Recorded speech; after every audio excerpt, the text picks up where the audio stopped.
لكن ما الكلاب. ها؟ لكن ما الكلاب. احكي حيل حيل. جدك شو يقول لك؟ لكن ما الكلاب. يا شي. يعني يقول لك جيب اكل من الكلاب؟ زين هو من ياخذ اكل من الكلاب؟ لا عاد هو مو كلب. هو زين اكو واحد يجي جدك شنو شنو يعني هو جدك يقول لك جيب اكل من دول الكلاب؟ زين شلون ياكل من عندنا دا احنا كلاب؟ حبيبي كل صار جد روكي. انت تقبل جدك يقول جيب اكل من الكلاب؟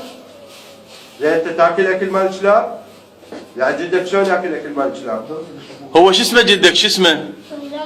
ها؟ والله تعال ادنا تعال عمو. تعال ادنا تعال. انت شو اسمك انت؟ هذا. جدو شو يقول لك جدو؟ رجال صغيرة واحدة رجال. حبيبي بس اعطيني مجال. جدو شو يقول لك؟